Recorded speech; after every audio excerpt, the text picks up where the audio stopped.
వాగర్థావివ సంపృక్తౌ వాగర్థ ప్రతిపత్తయే జగతః పితరౌ వందే పార్వతీ పరమేశ్వరౌ. ఆదిత్యాయ చ సోమాయ మంగళాయ బుధాయ చ గురుశుక్ర శనిభ్యశ్చ రాహవే కేతవే నమః. శృంగేరి జగద్గురు పీఠాధిపతులకి, కంచి పీఠాధిపతులకి నమస్కారములు తెలియజేసుకుంటూ కార్యక్రమాన్ని ప్రారంభిద్దాం. ద్వాదశ రాశులకు సంబంధించి 1 జూలై నుంచి 15 జూలై వరకు వివిధ రాశుల్లో జన్మించినటువంటి వారికి ఏ విధంగా ఉండబోతుందో తెలుసుకునే ముందు గ్రహ సంచారం గురించి తెలుసుకుందాం. వృషభ రాశిలో శుక్రుడు, అలాగే మిథునంలో రవి గురువు, కర్కాటకంలో బుధుడు, సింహంలో కుజ కేతువు, అలాగే కుంభంలో రాహువు, శని మీనంలో 13 జూలై నుంచి శని వక్రీకరించే స్థితి పొంది ఉంటాడు. అయితే ప్రధానంగా గమనించుకున్నట్లయితే చాలామంది ప్రేక్షకుల్లో ఉన్నటువంటి చాలా సందేహాలు, కొన్ని చెప్పినటువంటి విషయాల్లో కొన్ని మాకు ఫలితాలు సరిపోవట్లేవు అని అంటున్నారు. అంటే దీని అర్థము చాలామంది చూసుకునేటువంటిది ఈ సన్ జొడాయిక్ సైన్ ద్వారా చూసుకుంటున్నారు. అంటే ఈ ఉదాహరణకు చెప్తున్నాను, 23 జూలై నుంచి 22 ఆగస్టు మధ్యలో పుట్టినటువంటి వాళ్ళకి లియో సైన్ అని చెప్తారు. కాబట్టి సింహరాశి గురించి చెప్పేటప్పుడు ఆ 22 జూలై నుంచి 23 జూలై నుంచి 22 ఆగస్టు మధ్యలో పుట్టిన వాళ్ళు చూసుకుంటున్నారు. అది తప్పు. మీరు జన్మించినటువంటి జన్మ తేదీని అనుసరించి ఒక నక్షత్రము, ఆ నక్షత్రాన్ని అనుసరించి రాశి ఉంటుంది. ఆ రాశి ప్రకారమే మీరు చూసుకోవాలి. ఇది సరైనటువంటి విధానము. కొంతమంది నామ నక్షత్రం చూసుకుంటున్నారు. ఉదాహరణకి శ్రీనివాస్ అని చెప్పి అనుకున్నాం అనుకోండి, చాలామంది సి అనే అక్షరం ఈ శతభిష నక్షత్రంలో ఉంటుంది కాబట్టి కుంభరాశికి చూసుకుంటున్నారు, తులారాశికి చూసుకోవాలి. కృష్ణవేణి అన్నప్పుడు మిథున రాశి చూసుకుంటున్నారు, అది కూడా తులారాశి, అలా చూసుకోవాలి. కాబట్టి మనం అనేక విధాలుగా ఈ శాస్త్ర ప్రకారము మనకు ముందుకు వెళ్ళినట్లయితే తప్పకుండా ఆ ఫలితాలు అనేటువంటివి మనకు సరిపోతాయని చెప్పవచ్చు. ఇక ఆలస్యం చేయకుండా వివిధ రాశుల వారికి ఈ 1 జూలై నుంచి 15 జూలై వరకు ఏ విధంగా ఉండబోతుంది, ఆదాయ వ్యయాలు, ఖర్చులు, అలాగే పరిస్థితుల అనుకూలత, ఇవన్నీ కూడా క్లుప్తంగా మనం తెలియజేసుకునే ప్రయత్నం చేద్దాం. ద్వాదశ రాశులలో 2వ రాశి అయినటువంటి వృషభ రాశి వారికి జూలై 1వ తారీఖు నుంచి 15 జూలై వరకు కూడా ఏ విధంగా ఉండబోతుందో తెలుసుకునే ప్రయత్నం చేద్దాం. ఈ యొక్క వృషభ రాశిలో జన్మించినటువంటి వారికి రాశ్యాధిపతి అయినటువంటి శుక్రుడు రాశిలోని సంచారం అద్భుతమైనటువంటి యోగ కాలము. స్త్రీ మూలకంగా వచ్చేటువంటి సమస్యల్ని పరిష్కరించుకోగలుగుతారు. స్త్రీ సాంగత్యం చక్కగా ఉంటుంది. అనగా మీ యొక్క పనులకి ఇతరులు, స్త్రీలు ఖచ్చితంగా సహాయ సహకారాలు అందిస్తారు. ముఖ్యంగా నూతన వ్యక్తులు పరిచయం అయ్యే అవకాశం ఉంటుంది. విందులు వినోదాల్లో పాల్గొనే అవకాశాలు ఖచ్చితంగా ఉంటాయి. అంతేకాకుండా ధనపరమైనటువంటి సమస్యలు తీరుతాయి. గృహంలో మార్పులు, వైభోగానికి సూచించేటువంటి గృహోపకరణాలు కొనుగోలు చేసే అవకాశము శుక్రగ్రహ సంచార ప్రభావంలో కలుగుతుంది. ఇక రవి యొక్క సంచార ప్రభావము ప్రధానంగా జాగ్రత్తలు పాటించాల్సినటువంటి, చేస్తున్నటువంటి ఉద్యోగంలో కలతలు వచ్చే అవకాశం ఉంటుంది. అనగా కొంత చెయ్యని పనికి కూడా మీరే తప్పు పని చేసినట్టుగా మీ మీద నిందారోపణలు చేస్తున్నటువంటి ఉద్యోగస్తులకి కలుగుతాయి. ఇక వ్యాపార పరంగా చూసినా, వృత్తిపరంగా చూసినా, లేదా సర్వసాధారణంగా ఈ వృషభ రాశిలో జన్మించినటువంటి వారికి ప్రభుత్వానికి సంబంధించినటువంటి దండనలు అనేటువంటివి జరుగుతాయి. ప్రభుత్వ మూలకంగా ఖర్చులు పెట్టాల్సినటువంటి పరిస్థితి. ఉదాహరణకి వాహనం నడుపుతుంటుంటాం, ట్రాఫిక్ చలాన్ల రూపంలోనూ ఏదో ఒక రూపంలో ఈ వృషభ రాశిలో జన్మించినటువంటి వారు ఈ 15 రోజుల్లో ప్రభుత్వానికి సంబంధించినటువంటి జమ చేస్తారు. తమ ఆదాయాన్ని ప్రభుత్వానికి ఇస్తారని చెప్పవచ్చు. ఇక గురుగ్రహ సంచార ప్రభావం చూసుకున్నట్లయితే సంపూర్ణముగా యోగదాయకమైనటువంటి పరిస్థితి. ధనపరమైనటువంటి సమస్యలన్నీ కూడాను తీర్చుకుంటారు. ఏ విధమైనటువంటి ఇబ్బందులు ఉన్నప్పటికీ కూడా అవి అన్నీ, ఆ ఇబ్బందుల్ని కూడాను అధిగమించుకోగలుగుతారు. పెద్దల యొక్క సహాయ సహకారాలు సంపూర్ణంగా ఉండడం అన్ని విధాలుగా యోగదాయకంగా ఉంటుంది. అనుకున్నటువంటి పనులని పూర్తి చేసుకోగలిగేటువంటి వెసులుబాటు మీకు ఈ గురుగ్రహ సంచార ప్రభావం వలన కలుగుతుంది. ఇక ప్రధానంగా ఈ బుధగ్రహ సంచార ప్రభావము వృషభ రాశి వారికి అనుకూలంగా లేదు. ముఖ్యంగా మిమ్మల్ని డబ్బు అప్పుగా అడిగే వ్యక్తులే మీకు ఎక్కువగా పరిచయం అవుతారు, లేదా మీ మిత్రులే డబ్బులు అప్పుగా అడుగుతారు. కాబట్టి ఒకసారి మీ చేయి జారిపోయిందా ఆ బుధగ్రహ సంచార ప్రభావంలో డబ్బులు నష్టపోతారు. స్పెక్యులేషన్ రంగంలో ఇన్వెస్ట్మెంట్స్ కానీ స్టాక్స్లో కానీ పెట్టడానికి ఈ 15 జూలై వరకు ఈ వృషభ రాశిలో జన్మించినటువంటి వారికి అనుకూలమైనటువంటి సమయము కాదు అనే విషయాన్ని గమనించుకోవాలి. పెట్టుబడులు ఏ రకంగానూ మంచిది కాదు. అలాగే ప్రధానంగా తీవ్రమైనటువంటి తలపోటుతో ఇబ్బంది పడేటువంటి అవకాశం కూడా గోచరమవుతుంది. కాబట్టి ఆరోగ్యపరంగా కూడా శ్రద్ధ వహించాల్సినటువంటి పరిస్థితి. ఇక కుజ కేతుగ్రహ సంచారము వృషభ రాశి వారికి ఏమాత్రము కూడా అనుకూలముగా లేదు. అర్ధాష్టమ కుజుడు అలాగే అర్ధాష్టమ కేతుగ్రహ సంచారము ఇది అనుకూలంగా లేని కారణం చేత ప్రధానంగా వాహనాన్ని నడిపేటప్పుడు జాగ్రత్తలు పాటించాలి. గృహంలో చిక్కులు సమస్యలు పెరుగుతాయి. కాబట్టి దైవానుగ్రహాన్ని పొందే ప్రయత్నం చేస్తే చాలా మంచి జరుగుతుందని చెప్పవచ్చు. ఇక రాహుగ్రహ సంచార ప్రభావము ఈ యొక్క వృషభ రాశిలో జన్మించినటువంటి వారికి ఎక్కువగా అన్ని విషయాల్లో తాము సొంతం ఏదైనా అనుకున్నది తాము సొంతం చేసుకోవాలి, అనుకున్నది నెరవేర్చుకోవాలనే తపన ఎక్కువగా ఇస్తుంది ఈ రాహుగ్రహ సంచార ప్రభావం.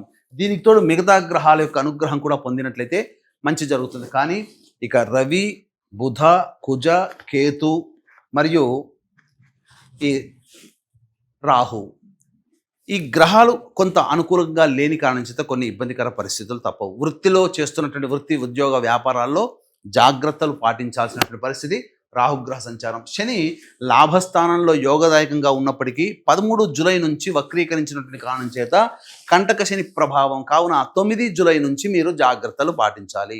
నవంబర్ వరకు ఆ శని ప్రభావం ఈ యొక్క వక్రీకరించినటువంటి శని ప్రభావం కొంత గోచరమవుతుంది. కాబట్టి అనుకూలంగా ఉండదు. కాబట్టి ఈ వృషభ రాశిలో జన్మించినటువంటి వారు ఒక శుక్రుడు, గురువు తప్ప, శని తప్ప మిగతా అన్ని గ్రహాలు అనుకూలంగా లేవు. కాబట్టి సామాన్యమైనటువంటి ఫలితాల్ని పొందుతారు. ఈ యొక్క వృషభ రాశిలో జన్మించినటువంటి విద్యార్థులు అనుకున్నటువంటి విధంగా విద్యని అభ్యసిస్తారు. విద్యాకారకుడు బాగున్నాడు కాబట్టి చక్కగా ఉత్తీర్ణత అధికమైనటువంటి శాతంతో ఉత్తీర్ణత పొందుతారు. అన్ని విధాలుగా అనుకూలంగా ఉంటుంది. కోరుకున్నటువంటి యూనివర్సిటీలో మీకు మంచి ప్రవేశం జరిగేటువంటి అవకాశము గోచరమవుతుంది. ఇక ప్రధానంగా చూసుకున్నట్లయితే వివాహానికి సంబంధించి చేయ ప్రయత్నాలన్నీ కూడా కొలిక్కి వస్తాయి. వివాహ సంబంధాలు కుదిరే అవకాశం ఉంటుంది. అన్ని విధాలుగా మంచి జరుగుతుంది. మీ యొక్క ప్రతి పనిలో కూడాను ఇతరులు మీకు అనగా ముఖ్యంగా స్త్రీలు సహాయ సహకారాలు అందించడం ద్వారా మంచి శుభ ఫలితాలను పొందుతారని చెప్పవచ్చు.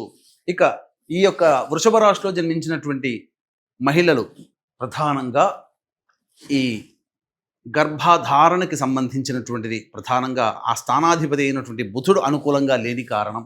ఈ కారణం చేత కొంత సమయము వేచి చూడాల్సిన తప్పని పరిస్థితి.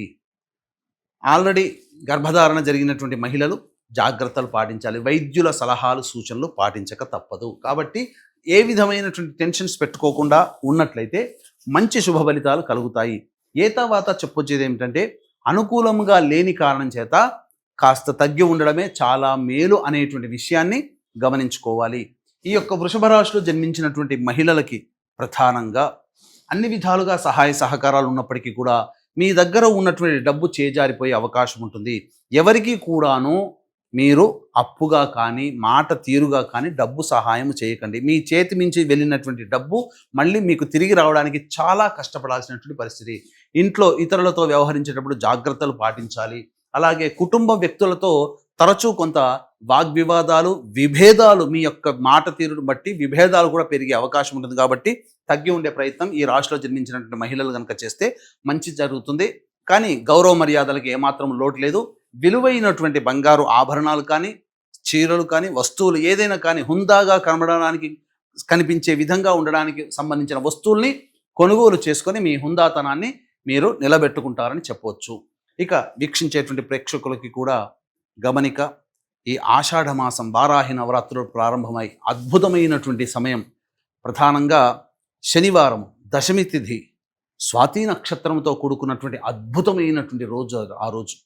ఆ రోజున ప్రధానంగా జాతకరీత్యా విద్య, వివాహ, ఉద్యోగ, దాంపత్య, అనారోగ్య సమస్యలతో బాధపడుతున్నటువంటి వాళ్ళకి శత్రువుల మీద విజయం, కోర్టు కేసుల్లో విజయం సంపాదించుకోవడం కోసం వారాహి అమ్మవారి అనుగ్రహాన్ని అందరికీ అందించాలనేటువంటి సదుద్దేశముతో మరియు ఈ 9 వారాహి దేవతలు 9 రోజులు చేస్తారు కదా, 9 వారాహి దేవతల యొక్క హోమాది కార్యక్రమాలు మరియు మేష, మిథున, కర్కాటక, సింహ, కన్య, వృశ్చిక, ధనుస్సు, కుంభ, మీన రాశుల్లో జన్మించినటువంటి వారికి శనిదోష పరిహారార్థమై శనీశ్వర హోమములు అనేటువంటివి సశాస్త్రీయముగా జరిపించి శక్తిపాతము చేయబడినటువంటి శంకరుంగలి మాలని మీకు అందివ్వడం జరుగుతుంది. అవకాశం ఉన్న వాళ్ళు కార్యక్రమ తదనంతరం కాంటాక్ట్ చేసి పూర్తి వివరాలు తెలుసుకోవచ్చు.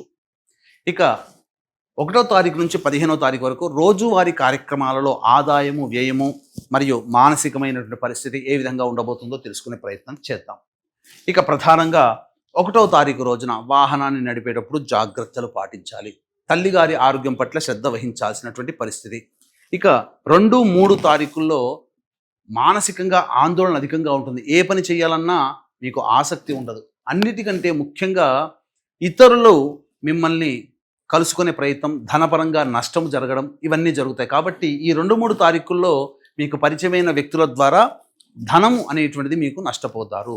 ఇక 4, 5, 6, 7, 8 తేదీలో కనుక గమనించుకున్నట్లయితే చాలా మటుకు కోల్పోయినటువంటి సంబంధాలన్నీ కూడాను పూర్తిగా మళ్ళీ మీకు తిరిగి సంప్రాప్తమయ్యే అవకాశం ఉంటుంది. ధనపరంగా అన్ని రకాల సమస్యల నుంచి మీరు బయటపడతారు. ఇక మరీ ముఖ్యంగా గమనించుకున్నట్లయితే విందులు వినోదాల్లో చక్కగా పాల్గొంటారు. ఖర్చులకు మించినటువంటి ఆదాయం మీకు లభించడం ద్వారా చాలా నిర్భయంగా ఉంటారని చెప్పవచ్చు. అయితే 9, 10, 11 ఈ తేదీలలో ఖర్చులు అధికంగా ఉంటాయి. అనవసరమైన ఖర్చులు ఉంటాయి. మానసికమైనటువంటి ప్రశాంతత ఉండదు.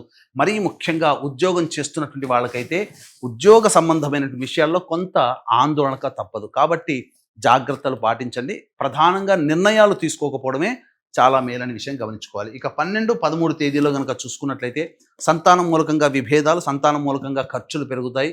అన్ని విధాలుగా కొంత నిరాసక్తి ప్రతి విషయంలో ఉంటుందని చెప్పవచ్చు. ఏ పని చేయాలన్నా అడ్డంకులు అనేటువంటివి ఉంటాయి. కాబట్టి జాగ్రత్తలు పాటించండి. ఇక 14, 15 తేదీల్లో ఉద్యోగ, వృత్తి, వ్యాపార సంబంధాల్లో మీ కీర్తి ప్రతిష్టలు పెరుగుతాయి.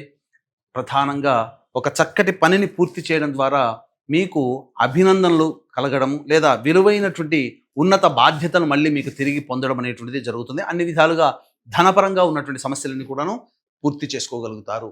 అయితే వాత చెప్పొచ్చేది ఏమిటంటే ప్రధానంగా మిశ్రమమైనటువంటి ఫలితాలు కలుగుతాయి, సాధారణమైనటువంటి ఫలితాలు కలుగుతాయి. కాబట్టి ఓవర్ ఎక్స్పెక్టేషన్స్ అనేటువంటివి పెట్టుకోకుండా మంచి కాలం కలిసి రావాలనే సదుద్దేశంతో ముందుకు వెళ్ళే ప్రయత్నం చేయండి తప్ప మీ యొక్క జీవితంలో ప్రధాన నిర్ణయాలు తీసుకోవడానికి సమయం అనుకూలంగా లేదు. ఉన్నదాంతో మీరు కంటిన్యూ అవ్వండి. అన్ని విధాలుగా ప్రశాంతంగా ఉంటుందని చెప్పవచ్చు.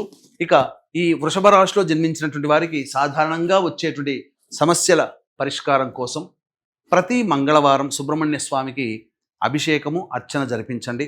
చాలా సమస్యలు తగ్గుముఖం పడతాయి. ఇప్పుడు చెప్పినటువంటి సమస్యల కంటే ఇంకా ఎక్కువగా మీరు సమస్యలు ఎదుర్కొంటున్నట్లయితే దగ్గరలోని మంచి ఉపాసనాపరులైనటువంటి జ్యోతిష్యులను సంప్రదించి వారి సలహాలు, సూచనలు పాటిస్తే మరింత మెరుగైనటువంటి స్థితిని పొందుతారని తెలియజేస్తూ సర్వం శ్రీ ఉమామహేశ్వర పరబ్రహ్మార్పణమస్తు.